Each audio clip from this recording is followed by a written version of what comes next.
এই গাইস, কি অবস্থা সবার? আশা করছি সবাই খুবই ভালো আছেন। আপনাদের সাথে আছে আমি সাইফার, এবং আমি খুব একটা গান রিভিউ করি না, তবে আজকে অনেকদিন হয়ে গেছে শাকিব খানের বরবাদ সিনেমার দ্বিধা গানটি অনেকে আমাকে ইনবক্সে আসলে মেসেজ করেছেন এবং আমাকে মেইলেও জানাইছেন অনেকে যে ভাই গানটা আপনি একটু দেখেন, রিভিউ করেন, কেমন হয়েছে একটু আমাদেরকে জানান। অনেকদিন পর হলো আজকে আমি গানটা দেখতেছি, রিভিউ করতেছি। যদিও আমি গান অনেকবার শুনছি, কিন্তু তারপরেও আছে না, ব্যাপার আছে না, শাকিব খানের সিনেমার গান যে কোনো কিছু একটা আইসে আপডেট আমি আপনাদেরকে দেই নাই, আপনাদের সাথে শেয়ার করি নাই, এটা তো হতে পারে না, ঠিক না?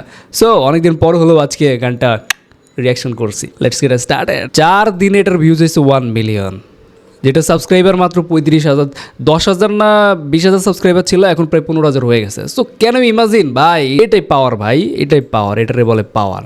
এইচডিতেই শুনি, 4K-তে শোনার টাইম নাই।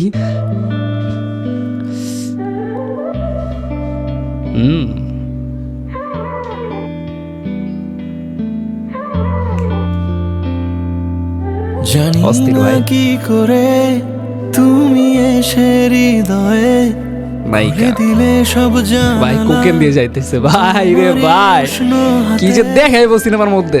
তোমার পথে আমি দাঁড়িয়ে থাকি, টান দিল। একটু সময় করে কি নায়িকা নায়িকা নায়িকা নায়িকা, এটা কথা না বললে না ভাই, এই নায়িকা ছাড়া আর কোনো নায়িকা ছিল না। চলে যাই। নিয়ে যাবে আমাকে, কাটে না 4 দিন অপেক্ষায়, দরজা খোলা মনে, কোন সাগরে মন ডুবে যায়, তীরের দেখা পাবে কি হৃদয়।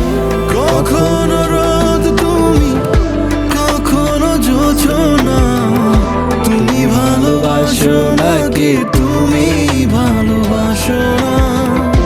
কখনো বুঝি তোমায়, কখনো বুঝি না, তুমি ভালোবাসো নাকি তুমি ভালোবাসো না।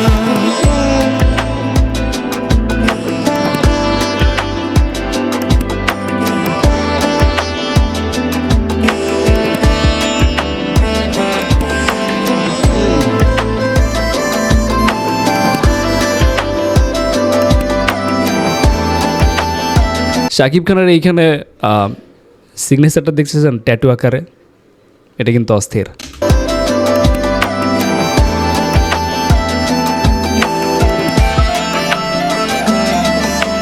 দ্বিধা ভুলে আসবে তুমি, কবে ধরবে দুটি হাত, সব অতীত মুছে যাবে, আশা নিয়ে বেঁচে ব্র্যান্ডিংও করে নিল, নিজের কোম্পানি নিয়ে।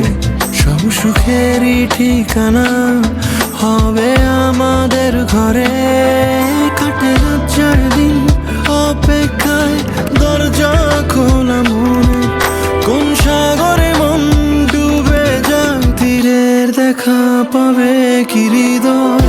কখনো রোদ তুমি, কখনো জোছনা, তুমি ভালোবাসো তোর কাজ আগে আমার লগে চল। ভালোবাসো না। কখনো বুঝি তোমায়, কখনো বুঝি না, তুমি ভালোবাসো নাকি তুমি ভালোবাসো না। কি গিফট দিছে রে ভাই, দেখি গিফটটা কি দিছে একটু দেখি ভাই। I don't have any idea যে আসলে গিফটটা কি কি হতে পারে। স্লো পয়জন ভাই, গানটা একদম স্লো পয়জনের মতন অ্যাটাক করবে।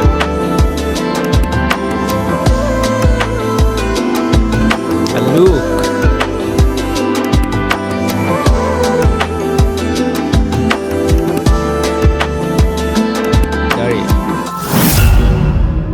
ওকে, অলরাইট। সো আমরা গানটা দেখে ফেললাম, এবং এই গানের ভিতরে সব কিছু ভালো লাগছে, খালি একটা জিনিস ভালো লাগে নাই, সেটা হচ্ছে নায়িকা। নায়িকা ইদিকা পালকে আমার কোনোদিনই ভালো লাগে নাই, এখনো ভালো লাগে নাই, এবং ভবিষ্যতেও ভালো লাগবে না। কারণ ওনার ফেস প্রিয়তমাতে হচ্ছে যখন ইউজ করা হয়েছিল, তাকে বলা হয়েছিল তার গল্পের সাথে ডিমান্ড করে, এই কারণে ইদিকা পালকে নেওয়া হয়েছে। সেখানে অনেক সুন্দরী নায়িকা নিতে পারতো, কিন্তু হিমেল আশরাফ সেখানে নিয়েছে এইরকম টাইপের একজন নায়িকা। তো গল্প দেখে সবকিছু দেখে ভাবছিলাম যে আসলে ওইখানে অন্য কোনো নায়িকা হলেও চলতো, এত খারাপ নায়িকা না হলেও চলতো। তো পরবর্তীতে যখন হচ্ছে বরবাদে আবার অ্যানাউন্স শুনতে পাই যে এইখানেও ইদিকা পাল রয়েছে, so when I was shocked যে আবার কেন ইদিকা পাল। সেখানে না হয় প্রিয়তমার ডিরেক্টর বলেছিল যে ওই গল্পে তাকে ডিমান্ড করে এরকম একজন নায়িকা, এই কারণে তাকে নেওয়া হয়েছে, অত বেশি গ্ল্যামারাস না এই সেই হ্যানত্যান বাতের ফ্যান। তো বরবাদের তো ভাই এখানে আসলে একটা বিউটিফুল অ্যান্ড গর্জিয়াস লেভেলের কোনো একজন নায়িকা এই গল্পে ডিমান্ড করে, কারণ এত বড় মেগাস্টার, এত বড় মানে আল্ট্রা রিচ প্রো ম্যাক্স লেভেলের একজন ভার্সেটাইল ক্যারেক্টার শাকিব খানের, সেই মানুষটা যাকে দেখে ফিদা হয়ে যাইতেছে, যেই মানুষটা যার প্রেমে পড়তেছে, সেই নায়িকাকে দেখতে যদি এমন হয়, এটা আসলে মেনে নেওয়া যায় না। প্রিয়তমার মতো আবার বয়ান জাহিরেন না যে ভাই এই নায়িকাকে ডিমান্ড করে এই গল্পে, এটা ভাই কোনোভাবেই মানে মানা যায় না, ঠিক আছে, যে এইরকম একজন নায়িকা গল্পে ডিমান্ড করে না, ফাইজলামের একটা সীমা আছে। সো ভাই পজিটিভ যদি বলি, নেগেটিভটাও বলা উচিত, কারণ দেখেন ভাই ডিরেক্টরদের আসলে মানে কমন সেন্স কোথায় গিয়ে দাঁড়ায় এটা চিন্তা করেন একবার। প্রিয়তমতে বললো যে গল্প ডিমান্ড করে নায়িকার, ঠিক আছে মাইনে নিলাম, কিন্তু যদি বরবাদে এসেও আপনি ওই একই কথা একই বয়ান ঝাড়েন যে এই নায়িকাকে ডিমান্ড করে গল্প, তাহলে ভাই এটা মেনে নেওয়া যায় না। এটা আসলে অধপতন, ডিরেক্টরদের চোখের অধপতন। অ্যাটলিস্ট মিষ্টি করে এটা ধুয়ে দিলাম। এনিওয়েজ, আর নেক্সট টাইমে যেন ইদিকা পালকে না দেখি। একজন মেগাস্টার নায়িকা এরকম হয় না ভাই, দেখি এত মানে লো ক্লাস লেভেলের। এখন বলবেন বডি শেমিং করতেছি, ব্যাপারটা এমন না, এটা আসলে একটা গ্ল্যামারাসের জায়গা। এইখানে আসলে নায়িকা মানেই ভালো লাগা, ভালো অনুভূতি তৈরি করা, মিষ্টি একটা চেহারা হবে, সব কিছু মিলাই একটা ব্যাপার থাকবে। কিন্তু আমরা দুইবার শকড, এক প্রিয়তমতে, দ্বিতীয়ত বরবাদে নায়িকা ভাই গল্প ডিমান্ড করে যদি তৈরি হয় তাহলে তার আসলে কিছু বলার থাকে না। এনিওয়েজ, মেগাস্টারের নায়িকা এত থার্ড ক্লাস টাইপের দেখতে হবে এটা আসলে এক্সপেক্ট করি না, কারণ এটা গ্ল্যামারাসের জায়গা। এখানে আসলে বডি শেমিং বলতে কিছু নাই, এখানে সত্য যেটা সেটা বলতে হবে, কারণ নেক্সট টাইমে আবার এই মালি যদি আবার ঢুকায় তাইলে তো ভাই আসলে মজাটাই নষ্ট হয়ে যাবে। এইখানে ইন্ডিয়া বাংলাদেশের অনেক হাজারো ভালো সুন্দরী নায়িকা, অনেক ভালো নায়িকা ছিল, কেয়া পায়েল ছিল, তানজিম তিশা ছিল, ওপারের যদি বলি অনেক নায়িকার নাম ধরে বলতে পারি, কিন্তু সেগুলো বলে লাভ নাই। সো দেখা যাক নেক্সট টাইমে যেন ইদিকা পালকে না দেখি, এবং গল্প ডিমান্ড অনুযায়ী নায়িকা নিচ্ছে এই পেশাল যেন আমরা না শুনি। এবং এই যে তুফানের সময় যে নায়িকা মিমিরে নেওয়া হয়েছে, এটা তো আমি ভাই খুব মানে আপসেট হয়েছি, যে নায়িকা আসলে একটু গ্ল্যামারাস নায়িকা হলে ভালো হতো। এটার খুবই অভাব দেখছি আমরা, নায়িকা সংকট দেখতেছি। শাকিব খানের বিপরীতে এমন একজনকে দেখতে চাই যেন খুব মানাইছে এরকম কিছু একটা। অতীতে দেখছেন যে শুভশ্রীর সাথে শাকিবকে খুব মানাইছে, শ্রাবন্তীর সাথে খুব মানাইছে। তো ওভারঅল মিলিয়ে এরকম টাইপের গ্ল্যামারাস নায়িকা চাইতেছি, এরকম গল্প ডিমান্ডেড নায়িকা এলো গিয়ে ভাই আলতু ফালতু কথা এইসব আমি মানতে চাই না ভাই। আমি ক্লিয়ার কাট কথা বলি ভাই, অন্যান্য ইউটিউবারের মতো তেল মেরা কথা বলতে পারবো না। আমি যেটা বলতেছি ক্লিয়ার কাট, যে নেক্সট টাইমে আমরা ইদিকা পালকে বা এইরকম টাইপের এরকম চেহারার নায়িকাকে আমরা সাকিবের পিছনে চাই না, সাকিবের সামনে চাই না, পাশে চাই না, বা যেখানে বলেন জুটি হিসেবে চাই না। এনিওয়েজ, এইটাও গেল খারাপ দিক। যে গানটির মধ্যে সব থেকে খারাপ দিক কোনটা, সেটা হচ্ছে নায়িকাকে ছাড়া সব কিছুই ভালো ছিল এই গানের মধ্যে।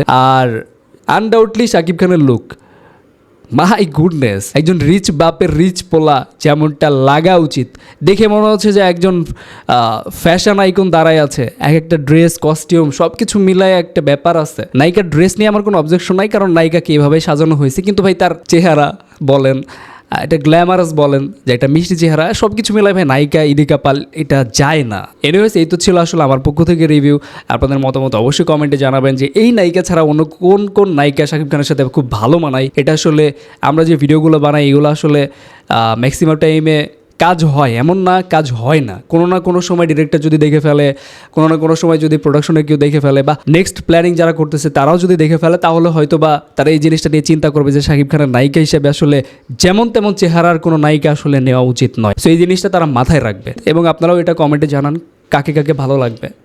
সো সিরিয়াল বাই সিরিয়াল দেন, একটার পর একটা যেন তাদেরকে নিয়ে সাইন করা হয়। তো আমার পক্ষ থেকে আসলে এতটুকুই। এখন আপনার পক্ষ থেকে কমেন্টে জানান আপনার মতামত কি। ভালো থাকবেন, ভালো রাখবেন। Thank you, take care, bye bye. কখনো রোদ তুমি, কখনো জোছনা, তুমি ভালোবাসো নাকি তুমি ভালোবাসো না?